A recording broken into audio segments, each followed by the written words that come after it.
اگر تمہیں کوئی مصیبت پہنچ جائے تو یہ نہ کہا کرو کہ اگر میں ایسا اور ایسا کرتا تو یہ مصیبت مجھے نہ پہنچتی، بلکہ یہ کہا کرو یہ سب کچھ اللہ کی تقدیر سے تھا اور اس نے جو چاہا کیا، اس لیے کہ اگر کہنا شیطانی عمل کے لیے راستہ کھول دیتا ہے۔ تو اپنے جملوں میں سے یہ کاش اور یہ اگر یہ کوشش کیجئے نکالنے کی کہ ہر کام کا جو انجام ہے وہ اللہ کی طرف جو ہے وہ متوجہ ہو جایا کریں کہ ہر کام اللہ کے اذن سے ہوتا ہے۔ کوئی مشکل آئی تو وہ ہماری اپنی وجہ سے، جب اس کی کوئی رحمت ملی تو وہ اس کی وجہ سے، وہ اس کی رحمت تھی جس نے ہمیں ڈھانپ لیا، اور مشکل آئی تھی تو اس کو حل اللہ تعالیٰ نے کر دیا۔ تو یہ اگر کہنا، جو اگر مگر کہنا شیطانی عمل کے لیے راستہ کھول دیتا ہے، کیونکہ انسان جب اگر مگر کہتا ہے اور یہ کہتا ہے کہ اب، تو اس کا مطلب ہوتا ہے کہ مایوسی اس کے اندر آ جاتی ہے، اور شیطان تو یہی چاہتا ہے کہ اللہ کے بندے مایوس ہو کر بیٹھ جائیں، کچھ بھی نہ کریں اور بس سستی سے بیٹھ جائیں۔ تو اب یہ پچھلی آیت ہم نے پڑھی تھی کہ اللہ تعالیٰ نے فرمایا تھا کہ نہ تو کمزور پڑا کرو اور نہ ہی سست ہوا کرو۔ تو ایک عزم سے مومن بندوں کو چاہیے کہ اللہ کے راستے میں جس طرح بھی کوشش کر سکتے ہیں کریں، اور جو اگر کوئی خیر ملی ہے تو الحمدللہ، اگر کوئی مصیبت آ گئی، کوئی مشکل آ گئی تو الحمدللہ علی کلی حال۔ اور پھر موت تو ہر صورت آنی ہے، لیکن اگر موت ایسی آئے کہ جس کے بعد انسان اللہ کی مغفرت اور رحمت کا مستحق قرار پائے، تو یہ دنیا کے اموال اور اسباب سے بہت بہتر ہے کہ جس کے جمع کرنے میں انسان عمر کھپا دیتا ہے۔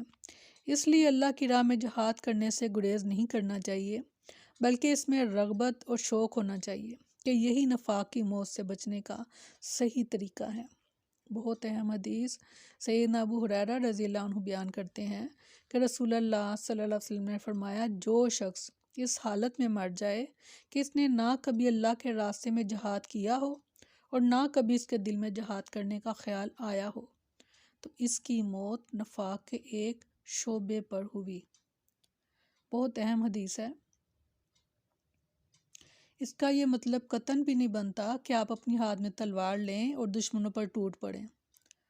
اس کا مطلب یہ ہے کہ جہاد، جیسے میں نے پہلے بھی کافی تفصیلاً بات اس موضوع پر کی تھی، کہ جہاد کا مطلب ہوتا ہے کہ مسلسل کوشش کرتے رہنا، اور وہ کوشش اپنے قلم کے ذریعے آپ کر سکتے ہیں، آپ اپنی زبان کے ذریعے کر سکتے ہیں، آپ اپنے عمل کے ذریعے کر سکتے ہیں، وہ کسی طرح سے بھی آپ جہاد کا حصہ بن سکتے ہیں، کیونکہ اللہ کے راستے میں قیامت تک اللہ تعالیٰ نے فرمایا تھا کہ ایک جماعت ایسی ہوگی کہ جو اللہ کے لیے لڑتی رہے گی۔ تو اللہ تعالیٰ سے دعا کیا کریں کہ اللہ ہمیں اس جماعت میں شامل فرما اور ہمیشہ شامل فرما۔ اور یہ جہاد جیسے بھی کر سکتے ہیں آپ، اپنے مال سے، اپنی جان سے، اپنے ہنر سے، اپنے علم سے، جس طرح بھی مسلمانوں کے ساتھ آپ اتحاد، اپنی ان کو مدد ان کو پہنچا سکتے ہیں، ان کا کوئی بھلا کر سکتے ہیں تو ضرور کریں۔ اور پھر کبھی خیال بھی نہ آیا ہو کہ میں جہاد کروں، تو اس کی موت نفاق کے ایک شعبے پر ہوگی۔ تو کوشش کیجئے گا آج ہی صحیح جہاد کے لیے اپنے لیے دعا کریں کہ اللہ تعالیٰ ہمیں جہاد کے لیے اپنے لیے خاص فرما، تیرے راستے میں ہم جہاد کریں اور جہاد کرتے کرتے تیرے حضور پہنچ جائیں۔ آمین ثم آمین۔ اور سیدنا ابو ہریرہ رضی اللہ عنہ بیان کرتے ہیں کہ رسول اللہ صلی اللہ علیہ وسلم نے فرمایا، اللہ تعالیٰ کے راستے میں جہاد کرنے والے مجاہد کی مثال اس قیام کرنے والے اور روزہ رکھنے والے کی سی ہے جو نہ تو نماز سے غافل ہوتا ہے اور نہ ہی روزہ چھوڑتا ہے، حتیٰ کہ وہ اجر اور غنیمت لے کر واپس اپنے گھر پلٹ آئے یا اس کی موت آ جائے اور وہ جنت میں داخل ہو جائے۔ یعنی دونوں صورتوں میں مجاہد کا فائدہ ہی فائدہ ہے،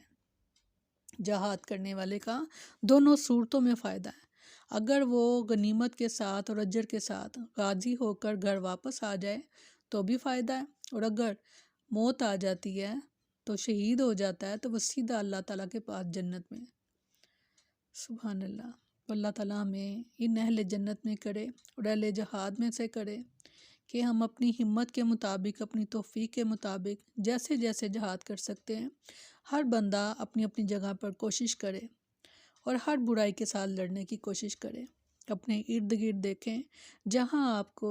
ضرورت آپ کی ہے، آپ وہاں پر کھڑے ہوں اور برائی سے منع کرنے والے اور نیک کاموں کا کرنے والے، حکم دینے والے آپ بنیں، کیونکہ اللہ تعالیٰ نے بہت خوبصورتی سے فرمایا قرآن ہی میں کہ تم بہترین امت ہو، اور بہترین ہم اس لیے ہیں کہ ہم برائی سے منع کریں اور اچھے کام کرنے کی مشورہ دیں، لوگوں کو حکم دیں کہ اچھا کام کرو۔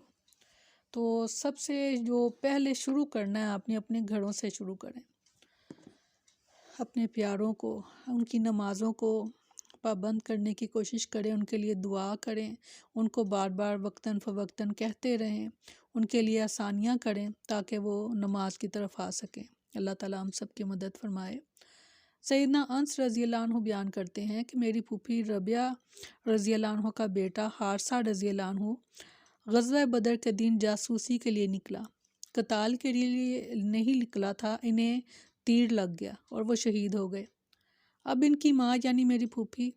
نبی اکرم صلی اللہ علیہ وسلم کے پاس آئیں اور کہنے لگیں، اے اللہ کے رسول، اگر میرا بیٹا حارثہ جنت میں ہے تو میں صبر کرتی ہوں اور ثواب کا ارادہ کرتی ہوں، ورنہ آپ دیکھ لیں گے کہ میں کیا کرتی ہوں۔ تو آپ صلی اللہ علیہ وسلم نے فرمایا، اے ام حارثہ،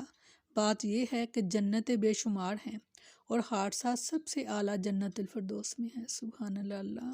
ہمیں بھی جنت الفردوس عطا فرما۔ اللہم انی اسألک جنت الفردوس، اللہم انی اسألک جنت الفردوس، اللہم انی اسألک